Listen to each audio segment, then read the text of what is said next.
Thanks very much, and thanks for the invitation. And yeah, speak about over-promising. I'm not here to the rescue. I have enough problems as it is. If you can help me solve mine, that would also be great. But let's see, maybe there's an idea or two that you find interesting and that can maybe inspire you. I certainly have been inspired from what I heard today so far. So, yeah, I run a lab at EPFL. I always feel obliged to show this slide because they are not only my employers, but also my funders, so thank you for funding. So this is the main campus in Lausanne, and confusingly, we're also in cities that are not called Lausanne, such as Geneva. But that's just because it's been growing quite a bit. This is just one of the two Swiss federal institutions of technology. So I'm based in Geneva, which is very nice for me because I'm increasingly also working with the various NGOs in Geneva. Good. So digital epidemiology is not mainstream yet, so I should maybe give a definition. And so this is the definition that will win in the long run. But it's also the boring one. It's the one that says, okay, it's epidemiology, but with digital data. And yeah, that's just what it's going to be. But I find this a little bit uninspiring because in that sense, then it's just, again, going to be epidemiology. So the way I've thought about this in the past 10 years or so, I've been working on this is epidemiology, but with data streams that we haven't actually collected in the context of epidemiology, but that have been created as this digital revolution has been ongoing, mostly from the economic sector. So here are sort of three data sources, Google data, or Twitter data, or Wikipedia access logs. I'll say something about that in a second. I also recently, because this question comes up again and again, I published a very short paper where I described these ideas. This was part of I think the first digital epidemiology meeting at the Robert Koch in Berlin last year, I think, or at the end of 2016. So that would be one pointer. Sometimes people ask, okay, are you just rebranding things here? We had computational epidemiology for some time, so digital, that's with computers, right? So you're essentially a computational biologist. So no, I would say these things are quite different. Computational epidemiologists, of which I used to be one, model epidemiological processes. Some of them are more sort of mathematical and fairly straightforward. Others are fairly complex computational models. And I would say the key difference here is that our focus is really on the data. Okay, it's not about modeling very complex systems, which is super interesting, but it's more about the data itself. So what is digital epidemiology then, and what problem does it solve? So that's another criticism you often get when you do something new. It's like, okay, you're a solution in search of a problem.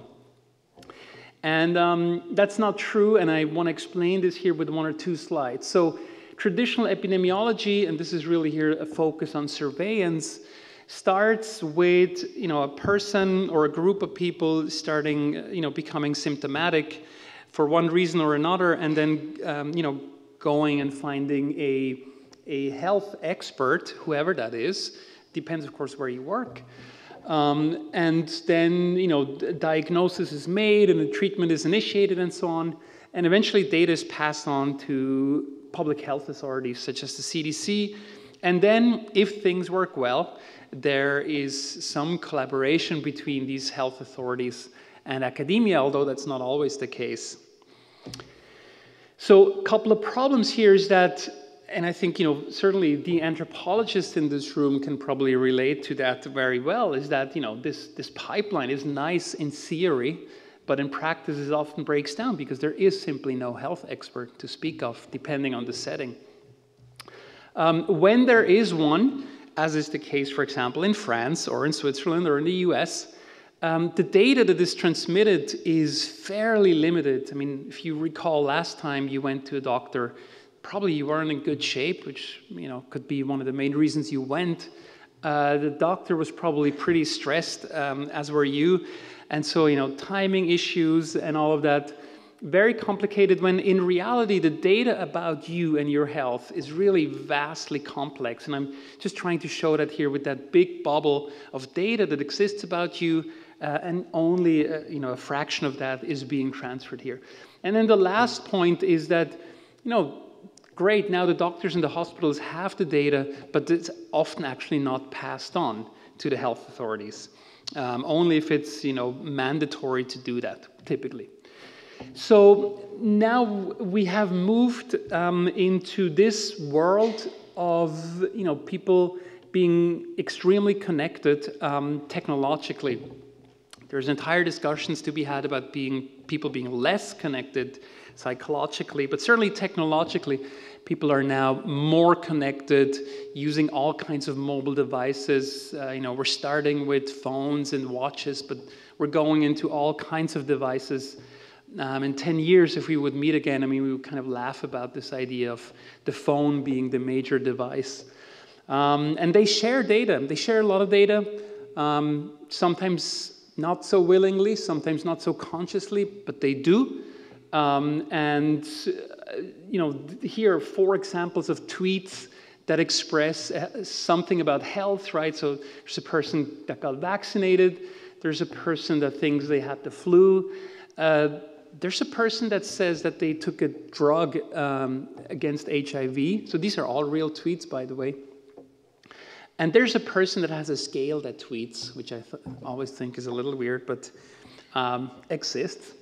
And so you can, these are text and increasingly image and video data. But sound, I think, is a really interesting frontier. If you look at what happens in the economy with voice, things like Alexa, I think voice will become a major source of health data. But that's probably, next 5 or 10 years. Location data, biological data, right? People are starting to have their genome sequenced, and their microbiome sequencing is the hot new thing. And then this data is often shared, on various websites and networks. And so this has people in many domains very excited. And there are 2 that I can think of that are very excited. One is the personalized health space, or precision medicine, if you prefer that term, and the other is the global health. So maybe let's just quickly focus on personalized health. So here I keep making the point that the personalized health discussions that are currently going on, in my view, are quite narrow in the sense of, there's eventually going to be a drug that will be specific to your genome, for example. That, in my view, is a very limited view. What's happening instead, although, as I keep saying, I'll be a very glad recipient of such a drug, should that ever be needed. But really think about all the data we're now starting to collect about ourselves. Certainly, as I mentioned, DNA sequencing, that's a very common thing now. Location data that we're all collecting. If you have a phone, location data about you is collected nonstop. Activity data, if you're the kind of Fitbit or Apple Watch person, or other types of trackers. Lab tests, if you're lucky enough to live in an ecosystem where you have electronic health records, digital health records. People are increasingly tracking what they're eating for obvious reasons, and I think this is probably of enormous interest to the microbiome community. People are tracking how they sleep, how they feel. That's maybe not so much in the sense of what they track, but certainly I think if I had access to your email and your social media, it would probably be relatively easy to say how you feel. In fact, there has been recently a paper that argued that you can predict depression based on Instagram filters. So all of this data exists, and it exists somewhere in what we call the cloud, but of course you have it on your phone, or you have access to it. And you will notice that increasingly applications on your phones are starting to have access to that data. And that's something that, in fact, the phone makers, or rather the operating system makers, so in particular Apple and Google, are really also encouraging that you can easily share this data between applications. And now increasingly these applications are coming along and are asking for access to that data. And many of us are giving this access in the long run, will be giving this access for reasons of good incentives, whatever they may be. They may be health insurances that ask for this, there may be social networks, what have you. It's hard to imagine at the moment, but we increasingly see it happening. And then suddenly these apps would potentially have that type of green bubble information, all the data about your health. And of course, there's entire discussions about privacy and security and ethics to be had, but not in the next 15 minutes. So I'm just describing this. And now you can imagine, okay, if you give applications this kind of data, there must be a good incentive. And if someone figures out what that incentive is, then that incentive will not only be good for you, but for millions of other people. And so suddenly we will see, players emerging, and we're slowly seeing that, of such players that then have access to this data from millions of people, and they will be able to do quite astonishing work on that data, using big data analytics, whatever that's going to be, probably some kind of machine learning being involved. And some books are emerging, are being written that describe this, like Eric Topol's book, for example. That's probably a good starter, but there are many, increasingly many good ones. Then, as I mentioned, the global health community is very excited about that, because they say, okay, this is very interesting for one person, but I keep hearing that we have over 6 billion smartphones by 2021. So that means we can potentially have access to some of that data. And that's a real global health bonanza, so to speak, because that means we'll have access to data that we have never been able to even dream of. And of course, I'm also in that camp. And technologically, this is the reality in terms of the statistics. So there are more phones than there are people on the planet, and now more than half of the global population has broadband internet access through mobile phones.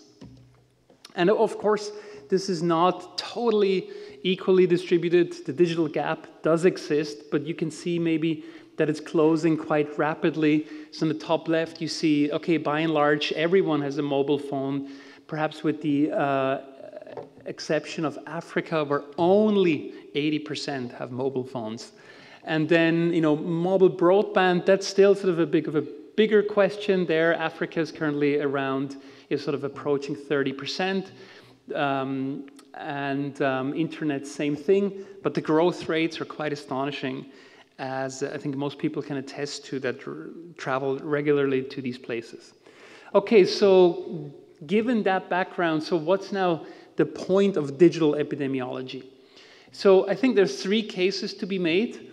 One is that, okay, if you are in such a low income setting and you're a public health institution, it's actually quite interesting to go directly from practically no infrastructure to digital infrastructure. And this is something we see in many different domains, like the financial world, for example, where many in low-income countries, certainly you don't go through this phase now of building brick and mortar infrastructure. You go straight to the digital, and the same is of course happening in the public health space. And so that can be really an affordable alternative to brick and mortar types of infrastructures. Case 2 is one that's also very interesting. Sure, in high-income countries you can say, but I'm sorry, but we have a good infrastructure. What's this digital stuff here? But I would still make the argument that when it comes to epidemiology, being faster is always better. It's really, I would say, it would be a tough argument to be made that faster wouldn't be better, because we know that reacting quickly is probably the most important thing we can do, certainly when it comes to emerging diseases, pandemics, and so on. Case 3 is one I find actually most interesting. That's, you imagine you are in the developed world, but you realize that a lot of the infrastructure that we built were built for problems from the past century. And so vaccination is one that I keep coming back to. Public health infrastructure that we built in the 20th century, we built so that we can deliver as many vaccines as quickly as possible to as many people. And now we're suddenly confronted with a totally new reality, which is that that is not the limiting factor anymore, again, in high-income countries, but it's increasingly people not wanting to be vaccinated or having, fears and concerns about vaccines. And the infrastructure that we have is not set up to tackle this problem. And so here maybe, digital epidemiology, or not maybe, I would say certainly, can come in and provide some solutions. So this is your sort of 2x2 business school matrix here. So if you're in low-income situations, I would say the fact that it's affordable is one of the major, incentives. If you're in the high-income countries, then it's maybe not so much about being affordable, but about being faster and about new data streams that you haven't used yet. So let me show you 4 examples here. These are examples that I picked subjectively, but I think they're good examples. 2 on the top are from other groups, and 2 below are from my group. So on the top left, this was a paper that described a cholera outbreak in Senegal a few years ago. And the traditional epidemiological models just couldn't fit that data. I mean, it just wasn't what you would expect from when you sort of plug in these, when you plug in sort of a standard epidemiological model of cholera. And then it turned out, so that team then got access to mobile phone data. So look, cell tower records, so no content about the conversations, but about where people have been, which your phones record all the time, and certainly the providers record all the time. And so when these data were plugged in, suddenly this outbreak started to make a lot of sense. And so that's sort of an example of using new data streams, but also in low-income countries to help track what's going on. The top right is from a group out of Boston where they used Wikipedia access logs to track diseases, which I thought was an extremely innovative approach, sort of piggybacking on the Google flu trends idea that when people get sick, they start searching for symptoms. And so now Google has, the signal, and we don't. But oftentimes, as you know, Wikipedia is one of the top links that comes up, for the moment at least. And so when you click on that, that now becomes actually public data because Wikipedia access logs are public data. Not on an individual basis, but at a sufficient spatial and temporal resolution. The bottom left was a pharmacovigilance study that we did with colleagues in Lausanne. So the idea there was that could we find out what the side effects are of drugs using at social media? And just to make it hard, they said, okay, can you please look at HIV, because that's what we're interested in. And nobody quite believed that this would be possible because, fine, people tweet about the flu, but will they tweet about being HIV positive? Probably not. But as it turns out, one of the benefits, as you know, of big data is that there's a lot, and even rare events can be recorded at sufficient frequency. So this is a classical case where, fine, you don't find millions of such tweets, but you find eventually thousands of tweets if you dig through the data, and then you can actually create such drug profiles.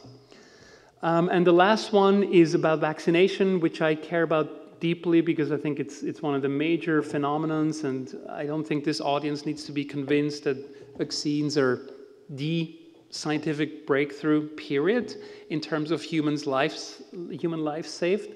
And so this whole notion now that we start to reject that is an interesting phenomenon. And so we looked this was during the 2009 pandemic, where we looked at the flu pandemic, where we looked at the sentiments around this vaccine that was about to hit the markets in 6 months. And so we managed to express to extract sentiments from Twitter and do this on a state-by-state basis in the US, and could then later correlate this with vaccine coverage and could demonstrate that while it wasn't a perfect correlation, it was nevertheless quite a strong positive correlation. So the states where we measured more positive signals about people wanting this vaccine on Twitter in real time were the ones where then the CDC 1.5 years later reported, higher vaccination coverages. Okay, so basically, I think top left is a classical case of, more affordable in low-income countries. The other two, top right and pharmacovigilance, fast. Flu tracking is fast these days, but there's still sort of a 1 to 2 week delay. It would be nice if you could do it faster. Pharmacovigilance, we also have systems, but they have quite substantial delays, sometimes months or even years. If we could do that in real time or quasi-real time would be quite good. And then again, this vaccination issue, I think, is just a completely new situation that we can fill, where we can fill the gap. So when we started working with this data, we were pretty amazed also about the spatial resolution. These were the tweets we collected, almost 10 years ago, sort of around 2009, 10, that had GPS coordinates attached to it. So we threw them on a black canvas, and the US map emerges, and we were quite stunned also at the resolution. I mean, you can, for example, look at the LA greater area. This was so amazing to us that we felt like we need to publish this, but now, I mean, these maps almost exist in real time. So this is Geneva, and these are the major public transport, so not drivers, but people in buses and trams tweeting. And of course, the airport in the top left, which is also always a good place to tweet because it's boring otherwise. And so, there's WHO and UN for those of you who go there regularly, and there's our lab. So let me finish with 2 recent examples, which maybe also be closer to some of what people do here, and where we helped, where we weren't the initiator, but this is increasingly, I think, our role, and I'm quite excited about this. So this was the case of a chikungunya outbreak in Martinique, where the team of Ben Roche approached me and said, look, we, like many others, we're looking at this outbreak. We have our epidemiological models, but we can't make sense of it. It just doesn't fit the data quite well. And we think it has to do with human behavior. And it turns out that was exactly right. And it's something that I think we're now seeing as sort of a new major phenomenon in my view, where you go to any disease modeling conference, infectious disease dynamics conference, I think there's now broad agreement that yes, human behavior matters. And it's increasingly in the models, as a parameter, maybe 2 or 3 even. But then, now what? And now you have this model with an additional parameter, but how do you actually parameterize it? And so social media to the rescue. So in this case, for example, I don't know if you can read this, but I can read it to you. This is from the abstract. We then develop a mathematical model to explore the drivers of the dynamics of this virus. And we show that human behavior inferred by text analysis of messages published on Twitter is required to explain the epidemiological dynamics here. So I thought this was quite interesting, even though it was a relatively small data set, but I predict that we'll see this much, much more. And we do, in fact, when I look at the literature, but I think this will become perhaps almost a new standard that you parameterize your disease models with data from Twitter. And even if it's very little data, this should be an encouragement. I mean, here we're talking about a few hundred or perhaps a few thousand tweets. Here's another recent example that's to do with a measles outbreak in Disneyland. This is Chris Bauch's group in Canada, where we helped a little bit. The whole thing here is about, can we use these systems to maybe detect things, a sort of slow decline of vaccine confidence before an outbreak actually occurs. And this seemed to be the case here. I think this needs to be repeated many times before we should make any broad statements, and I'm personally always very cautious about predictions. But again, I think as a sort of real-time, pulse measure of what the population does and thinks in terms of things like vaccination, I think this is a pretty good data source. Again, here we collected and geocoded tweets about the MMR vaccine. We classified their sentiment using machine learning algorithms, which is a common thing because there's too much data, you can't do it by hand. And then find that this matches the models. All right, I want to also just quickly mention the elephant in the room, Google flu trends. We all read the papers that this didn't work, right?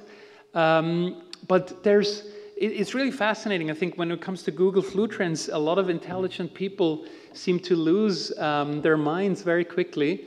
The other day, I was at a conference where someone showed a TED Talk, and the guy said Google flu was so bad that Google retracted the paper. So, I mean, there's actually demonstrable falsehood that are being spread about this system. It's true that there were moments where it didn't work very well, but you have to put this in context. I mean, fundamentally, the system was launched just before like a major pandemic, came along, and then the algorithm had to be updated, and then it worked again. And this was one of those projects, that a Google engineer did on his 20%, I can do whatever the heck I want time, and then no one actually cared about it. And this is Google's fault, but nevertheless, I mean, you can still see that this worked remarkably well until it didn't, and then the press became so negative because many academics and colleagues of mine sort of started writing paper about how this doesn't work, and the incentives were just completely misaligned. There was no incentive for Google to do this anymore, and there was a great incentive for academics to write paper that Google doesn't work, because that's always a great story. And so I think it's overall a really great example of what you need to do, because what you need to do if you build systems like this is you need to constantly adopt the algorithms. You can't just build a system and then move on. It's fine for a paper, but if you're a public health institution and you want to use this stuff, you need to constantly adopt the algorithms. So I'm just going to finish with 3 slides because I thought, okay, maybe for this meeting this could be interesting. I do a lot of work on infectious diseases, and this is a bit my background. But when I came back from the US after a long time, back to Switzerland, I thought, okay, maybe now is also a bit of a focus change for me. And it seems like food seems like a super interesting area where digital can provide a lot. And I was also, I think, like many in the area, particularly struck by papers like this coming out of the Weizmann, sort of measuring, blood glucose responses of individuals to the same kinds of foods that were very different.